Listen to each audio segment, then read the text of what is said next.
Добрый вечер, мужественные. Я, честно говоря, не ожидал, что столько людей останется, столь долгое путешествие интеллектуальное. Но, тем не менее, спасибо.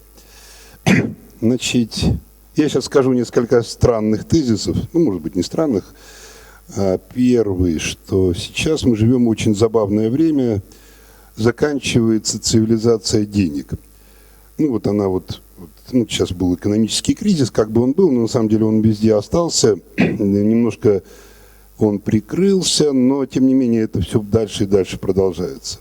В 18-19 веке закончилась цивилизация статусов, то есть короли, дворяне, они были главными, потом буржуи победили королей и дворян, стали деньги, потом были советы, которые опять вернули цивилизацию статусов, но опять победили деньги. В общем, деньги победили и тут же начали проигрывать, потому что нельзя же все время хотеть только денег.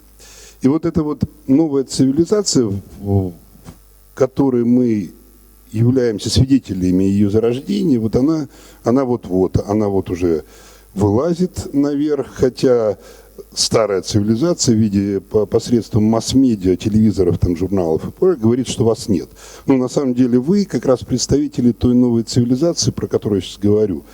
Цивилизация, не знаю, я для себя называю цивилизация альтруизма.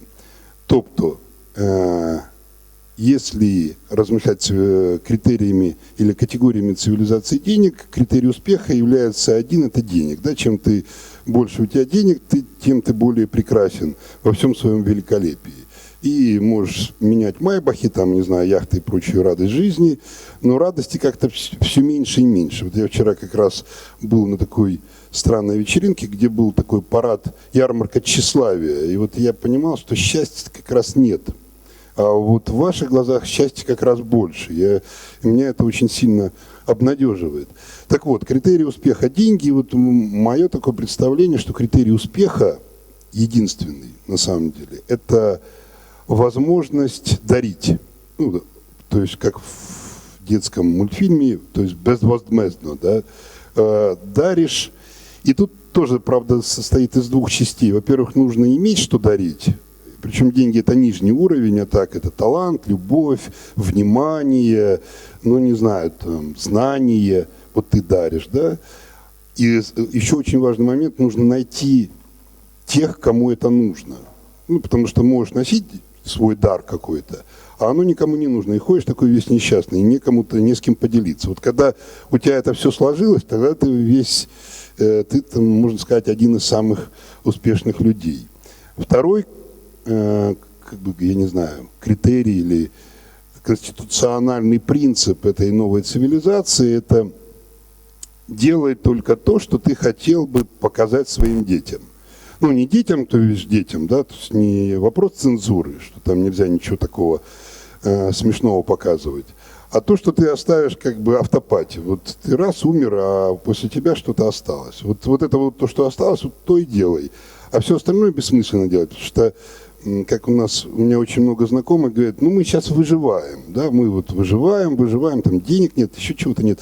А я говорю, а когда жить будем? Он говорит, ну вот сейчас вот выживем, а потом как бы вот и жизнь начнется. Я говорю, ну как в анекдоте, жил человек, да помер со стыда, да, так вот и жизнь прошла. Вот поэтому там, правда, во всех философских, не знаю, религиозных говорится, ну, живи так, что смерть ходит всегда у тебя за левым плечом. Ну вот она вот и есть, да, но это не значит, что ты ходишь и опа, она здесь. Нет, ты радостен, ты открыт миру и делаешь какие-то подвиги рыцарские. И третий как бы принцип – это не говори, что вокруг тебя тьма, ну или войно, неважно, а просто зажигай свой свет. Это, ну, казалось бы, простой принцип, да, но тем не менее я очень часто слышу причитания о том, что у нас нет возможностей, у нас там все плохо, Ну, Бог с ним, плохо. Ну, опять же, когда тебя Бог, не знаю кто, спросит, ну, батенька, и что? Он говорит, ну, у меня не было возможности, у меня не было денег, у меня не было образования, вокруг меня была среда плохая. Бог скажет, окей, а ты что? Ну как, у меня не было опять... Хорошо, ну хоть что-то сделал. И тут я боюсь, что очень многих людей сказать-то будет нечего. Ну, потому что, действительно, мы часто индульгируем из-за каких-то обстоятельств. И вот у нас Украина такая несчастная, и вот это вот причитание, что нас все угнетают, и все нас обижают, Украину как такая страна тотальной обиды. Говорят, мы такой талановитый народ, но вот у нас все время нас щемят. И говорят, Бог ты, ну, может быть, когда-то щемили, но давай вот завтра сделаем какой-то другой шаг. Это не значит такой позитив, я не люблю слово позитив, но с открытым лицом и с умением брать ответственность за свою жизнь. Это, кстати, одна из больших бед нашей страны, в том числе, это боязнь ответственности как за свою жизнь, так и за жизнь окружающейся, не знаю, хоть маленькой истории. Вот это вот... И вот, ну, на самом деле, такой проект, который Google Fest, я не знаю, он совершенно авантюрный и в какой-то степени мистический проект. Я долгое время ездил мимо Мистецкого арсенала, ну, знаете, это сакральное место. И я думаю, как бы вот так сделать, чтобы там что-то сделать. Ну, понятно, что это была мечта на уровне Манилова, вот построить бы мост так до Москвы, там, чтобы бабы продавали. Но, тем не менее, я очень хотел. И вдруг раз так получилась ситуация, что я смог сделать, правда, вопреки всему, Google Fest. Один раз, второй раз, третий раз. И вот в этом году это уже будет 4-й раз, и происходит совершенно фантастическое чудо. На самом деле фестиваль, который совершенно частная инициатива, вдруг приобретает какое-то геополитическое, слово такое, правда, ругательное, геополитическое значение. И какой вот я для себя выработал какой-то принцип, ну, не знаю. Ну, с одной стороны, Россия, да, у нас такая самая страшная, которая нас все время хочет скушать. И у нее такие имперские всякие мотивы. И вот они ищут, ну, посредством, так как там не все дураки, они думают, вот каким бы образом, например, русскую культуру двинуть на нашу несчастную Украину. И, естественно, они не могут найти через наше Министерство культуры посредников, партнеров. А я им говорю, ребята, я ваш партнер. Вот Google Fest – прекрасный партнер для трансляции вашей русской прекрасной культуры на нашу украинскую землю. Но в это же время европейская тоже думает, мы будем двигаться, соответственно, на восток, потому что нужно защищаться от этого страшного варвара России. Им нужен тоже какой-то партнер, с кем нужно иметь дело. Это почти разновекторная позиция, но тут немножко другая. Мы не стараемся угодить никому. Мы говорим таким образом, присылайте нам ваших учителей, делаем копроекты. Они присылают нам учителей, делаются копроекты, как в театре, в визуальном искусстве, там, музыке. И это потом ретранслируется, соответственно, в тех странах. Сейчас у нас будет большой проект в Перми. Причем это за деньги российские. Вот представьте себе, больше, наверное, 150 украинских художников, музыкантов, я не знаю, театра приедет в такое странное место Пермь. Не знаю, кто знает, не знает, но, в общем, секретное место совершенно. Культурная, называется «Новая культурная столица России». Пермь. Очень загадочное место. Зэковский край. Там были одни эти лагеря, и вот сейчас решили сделать там культурную столицу. Ну вот, и вот там будет Украина, будет там эту культурную столицу, резонировать. А в следующем году это будет такое же направление во Франции. Это будет Париж, Нанси, Менс. Причем это не инициатива Министерства культуры нашего. Наше Министерство культуры даже, по-моему, не подозревает о нашем существовании. Это просто вот такое наше совместное. Они нас хотят, мы их хотим. И мы в пароксизме взаимной любви созидаем некое такое прекрасное пространство. Так вот, это стратегия, что Украина может быть в какой-то степени колыбелью такой новой цивилизации. Потому что у нас нет тяжести имперских амбиций России, ну, там все-таки все это очень серьезно, и этому надо отдавать должное.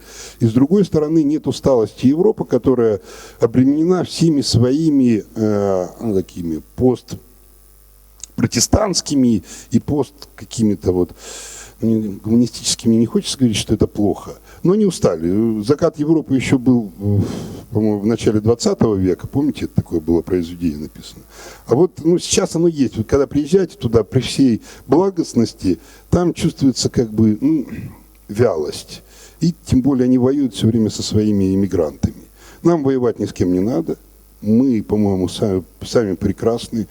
Вон Тарас рассказывал о прекрасной этой вертикали, которая ведет из древности сейчас. Гогольфест разворачивает в будущее, то есть формируя, принимая традиции старого или древнего, старинной украинской музыки или там, не знаю, культуры, интеллектуальной какой-то потенции.